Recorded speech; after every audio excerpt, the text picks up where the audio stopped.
Jadi gini kawan-kawan, di Indonesia ini bisnis networking seperti ini, apalagi yang memberikan bonus pasif, itu akan bersentuhan dengan dua ranah, dua payung yang akan bertempang, yang sebetulnya harusnya kita ke sana. Pertama, payung di bawah Kementerian Perdagangan, Perindak. Apa itu? MLM. Karena ada Perindak ngurusi direct selling gitu kayak. Nah, di bawah MLM ada asosiasi namanya AMPRI, Asosiasi Penjual Indonesia. Ini ranah pertama, jual beli.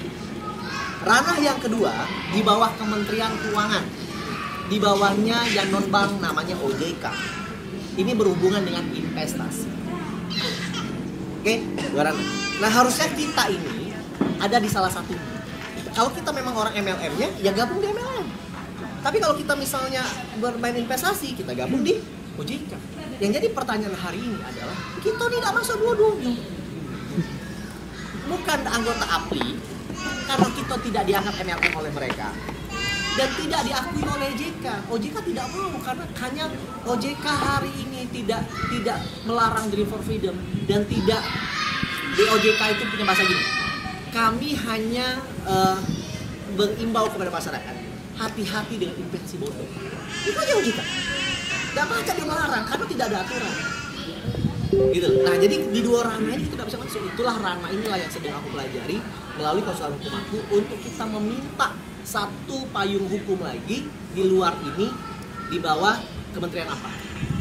Mungkin di bawah Kementerian Keuangan, tapi di luar OJK. Gitu loh. Karena MLM juga 100 tahun yang lalu juga nggak ada. Tapi karena suatu ide lah jadinya ada. Setelah berpuluh-puluh tahun adalah APRI, karena MLM-nya sudah banyak. Dulu asuransi nggak ada, karena asuransi juga ciptaan manusia, bukan ciptaan Tuhan.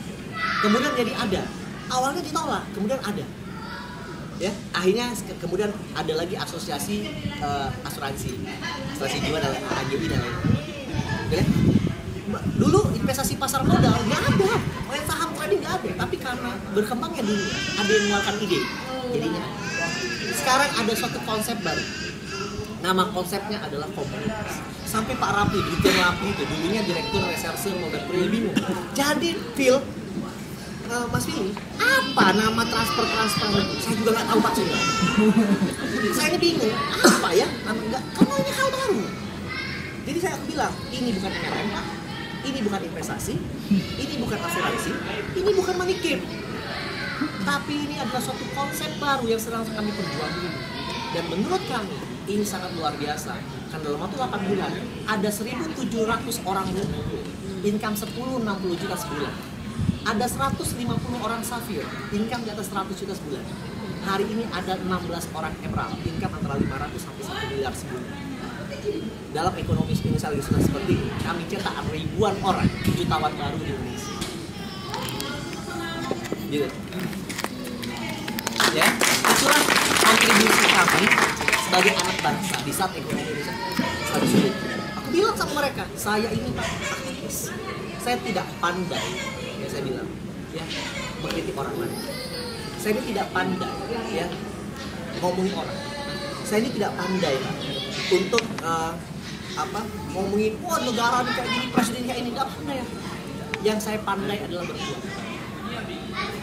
Hari ini Pak, kami ini orang networking. Yang apa yang bisa kita buat bangsa di saat ini kalau sulit? Kayak ini.